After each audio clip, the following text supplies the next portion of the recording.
আসসালামু আলাইকুম। আমি ডাক্তার মোহাম্মদ আলী ফয়সাল। আমি বাংলাদেশ মেডিকেল বিশ্ববিদ্যালয়ের অর্থোপেডিক সার্জারি বিভাগের আর্থ্রোস্কোপি ও জয়েন্ট রিপ্লেসমেন্ট ইউনিটে সহযোগী অধ্যাপক হিসাবে কর্মরত আছি। আজ আমি আপনাদের সামনে আমরা এক রোগী। ওর নাম নুরুল ইসলাম, বয়স ২৮। ওর দেশের বাড়ি কুমিল্লা চান্দিনা। ও দুবাই প্রবাসী। ৫ বছর আগে কাজ করতে যেয়ে পড়ে গিয়ে ওর ডান হাঁটুতে ব্যথা পায়।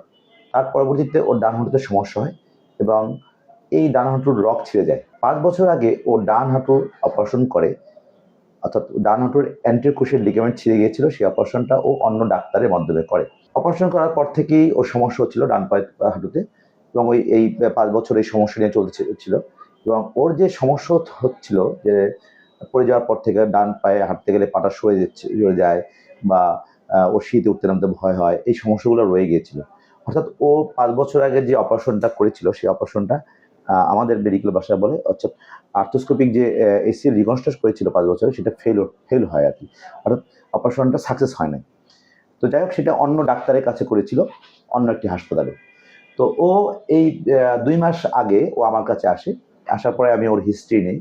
হিস্ট্রি নিয়ে আমি জানতে পারি যে ওর ডান হাঁটুতে ৫ বছর আগে ব্যথা পায় এবং পরবর্তীতে ও অন্য ডাক্তারদের অপারেশন করে এবং আমি পরীক্ষা-নিরীক্ষা করে দেখতে পারি যে ওর ডান হাঁটুর যে পায়ের রগ ছিঁড়েছিল, অর্থাৎ ইন্টারক্রুশিয়াল লিগামেন্ট অপারেশন করেছে, সেই অপারেশনটা সাকসেস হয় নাই, অর্থাৎ অপারেশনটা ফেইলিউর হয়েছে। তো আমি পরে ওর আবারও আমি এমআরআই দেই। এমআরআই দিয়ে কনফার্ম করি যে দেখতে পাই যে ওর ইন্টারক্রুশিয়াল লিগামেন্ট ছিঁড়ে আছে, অর্থাৎ ফেল হয়েছে। তো তারপরে আমি ওকে বলার পরে যে তোমার এই যে পায়ের ডান হাঁটুর যে ইন্টারক্রুশিয়াল লিগামেন্ট অপারেশন করেছে সেটা সাকসেস হয় নাই, সেটা আবার অপারেশন করা লাগবে। ওকে আমি বুঝাই বলি যে তোমার এই অপারেশনটা আবার করা লাগবে, অর্থাৎ যেটাকে আমরা বলি রিভিশন এসিএল রিকনস্ট্রাকশন করা লাগবে, সেটা ওকে আমি বুঝিয়ে বলি।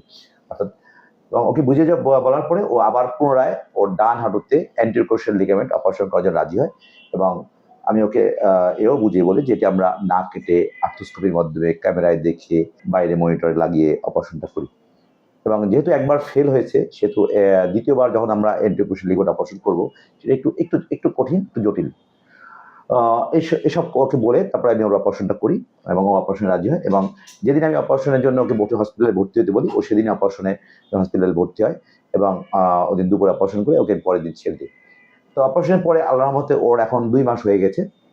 তো ২ মাসে এবং ওকে আমি যেভাবে অপারেশনটা করার পরে যে নিয়মকানুন দিয়েছি সেই ও ঠিক সেইভাবেই ও নিয়মকানুন মেনেছে।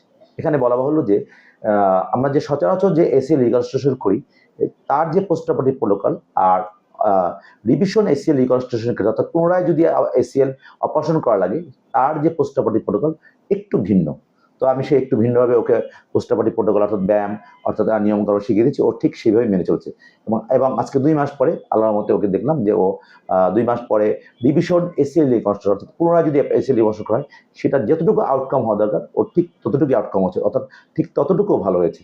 তো আপনারা দেখেন যে নুরুল ইসলাম কেমন হাঁটাচলা করতে পারে। দেখে হাঁটো তো নুরুল ইসলাম ঠিক স্বাভাবিক হাঁটাচলা করতে পারতেছে। নুরুল ইসলাম নিচে বসো তো, হ্যাঁ নিচে বসো, হ্যাঁ নিচে বসো, ওকে ওকে একদম স্বাভাবিকভাবে নুরুল ইসলাম বসতে পারতেছে। উঠে আসলাম, ওকে বসে নুরুল ইসলাম, ওকে সর উদ্দেশ্য বলো। আসসালামু আলাইকুম। আমি ২০২০ সালে আমি দুবাই প্রবাসী। আমি ২০২০ সালে উপর থেকে পইরা মানে হাঁটুতে ব্যথা পাই। পরে ডাক্তারের কাছে যাওয়ার পরে বলে যে আমাকে এটা রগ ছিঁড়ে গেছে। রগ ছিঁড়ে যাওয়ার পরে আমি অপারেশন করি ঢাকাতে। অপারেশন করার পরে আমি ২০২০ সালে আবার এখন আজকে ২০২৬ চলতেছে।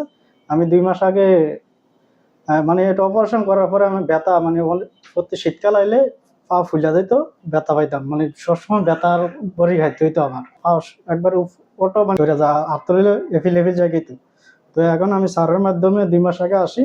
স্যারের যোগাযোগ করে স্যার এখন অপারেশন করি, দেখি এখন আলহামদুলিল্লাহ এখন পা সরাটা এখন আলহামদুলিল্লাহ ভালো।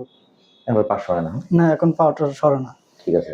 আপনারা ওর কাছ থেকে শুনলেন যে নুরুল ইসলামের মুখ থেকে যে ও আগে অন্য জায়গায় অপারেশন করেছিল, সেই অপারেশনটা সাকসেস হয় না, অর্থাৎ ফেইলিউর হয়েছে এসিএল রিকনস্ট্রাকশনটা। আমি সেই অপারেশনটা ওর আবার রিভিশন এসিএল রিকনস্ট্রাকশন করে গেছি এবং আমি আশা করি ও সম্পূর্ণ ভালো হয়ে যাবে।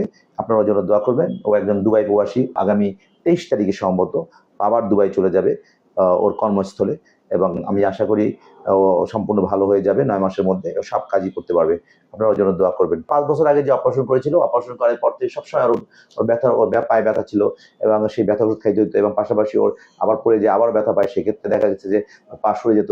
কিন্তু এখন আমরা 2 মাস পরে, আমরা যখন অপারেশনের পর, এখন আর ওর ব্যথা ওষুধ তেমন খাওয়া লাগে না, ব্যথা ওষুধ খাওয়াই লাগে না এবং ও এখন আগের যে সমস্যা ছিল পা সরে যেত সেটাও সরে না। অর্থাৎ আল্লাহর রহমতে ও সম্পূর্ণ ভালো আছে এবং সম্পূর্ণ ভালো হয়ে যাবে ইনশাআল্লাহ। তো ধন্যবাদ আপনাদের সবাইকে এতক্ষণ আমাদের সাথে থাকার জন্য। আপনাদের কারো পায়ে অর্থাৎ হাঁটুর জয়েন্টে যদি কোনো সমস্যা, অর্থাৎ এন্টিক্রুশিয়াল লিগামেন্ট অর্থাৎ অথবা পিসিএল অর্থাৎ পোস্টিওক্রুশিয়াল লিগামেন্ট অথবা মিনিসকাস ইনজুরি হয়ে থাকে, অথবা অস্টিওআর্থ্রাইটিসের নি জয়েন্ট হয়ে থাকে, অর্থাৎ হাঁটুর ক্ষয় হয়ে থাকে, অথবা হাঁটুর যে কোনো সমস্যা নিয়ে আপনারা আমার সাথে যোগাযোগ করতে পারেন। অথবা কারো যদি শোল্ডার জয়েন্টে, যদি কাঁধের জয়েন্টটা বারবার সরে যায়, যেটাকে আমরা রিকাইন শোল্ডার ডিসলোকেশন বলে থাকি, অথবা কারো যদি আপনার ফ্রোজেন শোল্ডার হয়ে থাকে, অথবা কারো যদি কাঁধের মাংসপেশি ছিঁড়ে যায় থাকে, যেটাকে আমরা রোটেটর কাফ টিয়ার বলে থাকি, অথবা স্ল্যাপ টিয়ার হয়ে থাকে, সেই সমস্যা নিয়ে আপনারা আমার সাথে যোগাযোগ করতে পারেন।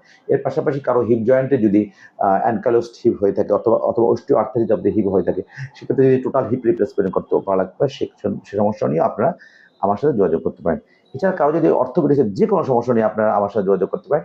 আমি আমার অফিস বাংলাদেশ মেডিকেল বিশ্ববিদ্যালয় সাবেক পিজি হাসপাতালে সকালে বসি আর বিকালে ধানমন্ডি পপুলার ভবন 6 402 নম্বর রুমে বসি। ধন্যবাদ সবাইকে।